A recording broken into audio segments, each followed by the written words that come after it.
The part that messes with people is this. Some of the most productive gardens in America are run with fewer gadgets, less noise, and a lot less fuss. You'd think more tools would mean more food, bigger tillers, more fertilizer, more sprays, more systems. But then you look at a well-run Amish kitchen garden, and it feels almost backwards. Smaller space, simpler setup, somehow more harvest. And the reason is not magic. It's not a secret fertilizer from another planet. It's a stack of quiet little decisions that make the garden do more of the work for you. A lot of modern gardeners start with what they want to plant. Amish gardens often start with a different question. What are we actually going to eat, store, can, pickle, and use all winter? That sounds small, but it changes everything. Suddenly you stop wasting prime space on random experiments that look fun in April and disappoint you by July. You grow staples. Tomatoes, beans, onions, potatoes, cabbage, peppers, cucumbers, beets, squash, peas, crops that earn their place. That's the first hack, and honestly, it's bigger than people realize. A productive garden is usually not the one with the most variety. It's the one with the fewest freeloaders. Then comes the part almost nobody sees from the road. The soil. Amish growers are famous for taking soil seriously because they know a lazy garden usually starts under the surface. Instead of treating the dirt like a dead sponge that needs constant rescue, they build it up so it can hold water, feed roots, and stay workable. Manure from horses and livestock, finished compost, organic matter that actually improves the ground year after year. That's hack number 2. Feed the soil so the soil feeds the plants. Sounds obvious, but most people do the exact opposite. They feed the plant and ignore the soil until it turns hard, dry, and tired. And here's where it gets smarter. They don't keep hammering the same crop into the same patch over and over. Crop rotation matters, especially with related plants. If tomatoes, peppers, and potatoes keep landing in the same area, pests and disease get comfortable. They settle in like bad neighbors. So another old school move is simply shifting crop families around. Not flashy, very effective. That's hack number 3. Don't let your garden's problems memorize your address. Hack number 4 is what happens when the season ends. Instead of leaving beds empty and exposed, smart gardeners use cover crops or green manure in the off-season. That means the soil isn't just sitting there getting beat up by weather, it's being protected, improved, and fed.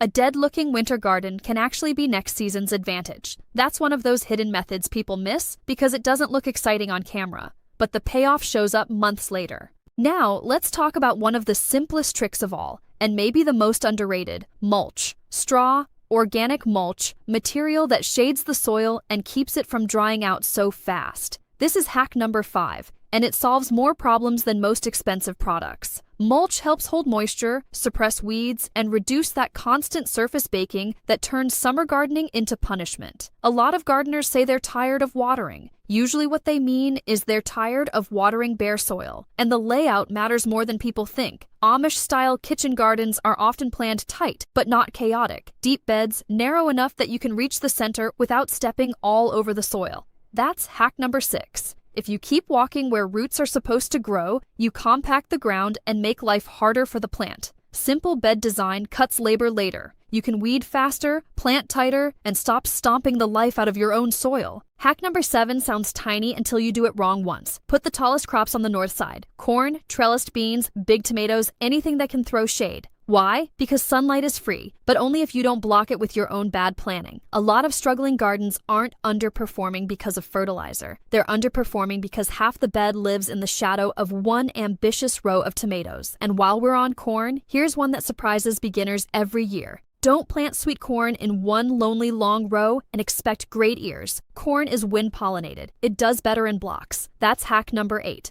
A small square of corn can outperform a longer row because the pollen actually reaches where it needs to go. Sometimes the difference between a full ear and a sad one is not effort. It's geometry. Another thing you notice in traditional productive gardens is that not everything is separated into neat little categories. Flowers, herbs, and vegetables often share space. That's hack number 9. Not because it looks cute, although it does. Because mixed planting can support pollinators and make the garden more useful per square foot. If blooms show up across the season, pollinators stick around. And when pollinators stick around, your vegetable crops benefit. So now the marigolds and herbs aren't decoration. They're working. Then there's timing. This is where Amish gardens often feel one step ahead of everybody else. They don't wait for the whole world to become perfect. Cool weather crops go in early. Lettuce, peas, spinach, radishes, onions, early cabbage. That's hack number 10. Get the season started with crops that actually like cool weather instead of sitting around impatiently for tomato season. A lot of wasted garden time happens in spring because people are mentally in July, but the real trick is what happens next. When those early crops finish, that space doesn't retire. It gets reused. Beans, cucumbers, beets, turnips, late cabbage, another round of something useful. That's hack number 11, succession planting. The garden stays in motion. Ground isn't left empty for long. This is one of the biggest differences between a hobby garden and a serious food garden. One produces in waves, the other produces on purpose. And then we get to one of the smartest low-tech moves ever invented, the cold frame. Hack number 12, it's basically a bottomless box with a clear top, but don't let the simplicity fool you. Cold frames protect plants from frost, wind, and temperature swings. They let gardeners start earlier, finish later, and harden off seedlings without drama. It's such a humble device, and yet it quietly stretches the season on both ends. Now here's where it gets even more old school. A hotbed. Hack number 13. A hotbed is basically a heated cold frame, and the age-old way to heat it is decomposing manure or compost under the soil. That breakdown creates warmth. No cords, no complicated system, just biology doing its thing. The wild part is that people hear that and think it sounds primitive. It's actually pretty clever. You're taking waste and turning it into early season growing power. If space is tight, you don't just spread out. You grow up. That's hack number 14. Trellises, cages, stakes, vertical growth for tomatoes, cucumbers, pole beans, peas, even some melons in the right setup. Vertical gardening gives you more production from the same footprint, improves airflow, and makes harvest easier. And once you see how much ground a vining plant can steal if you let it crawl, you start realizing that a trellis isn't extra work. It's damage control. Here's another Amish-style habit that sounds almost too boring to matter, but it works. Weed shallow and weed often. Hack number 15. Not a giant weekend battle after everything gets out of hand. Just regular light hoeing before weeds get established.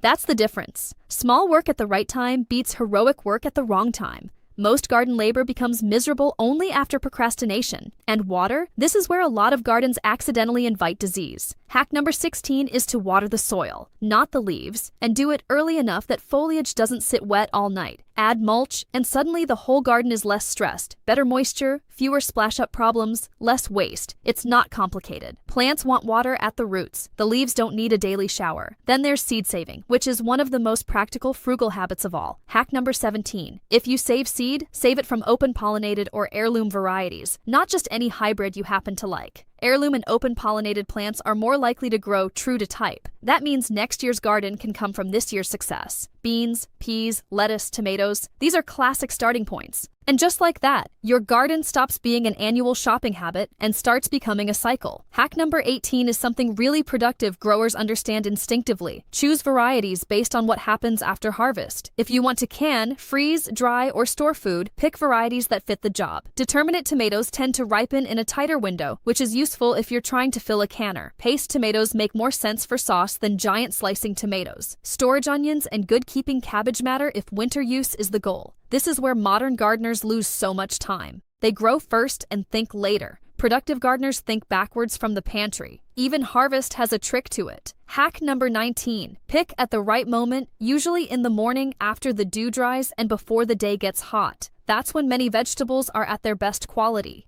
It seems like a detail, but details are what separate a garden that merely grows from one that actually feeds people well. Better flavor, better texture, better keeping quality. And the last hack might be the one that ties all the others together. Hack number 20. Grow with storage in mind. A productive garden is not just about what looks abundant in July. It's about what still matters in November, January, February. That's why dependable staples show up again and again. That's why cellars, canning, pickling, drying, and preserving shape what gets planted in the first place. The real flex is not a viral harvest basket, it's opening food months later that came from your own ground. And if you step back, that's the whole Amish gardening logic in one sentence. Make decisions now that remove work later. That's why these gardens can look so calm. The workload didn't disappear, it got moved. Soil building instead of endless rescue.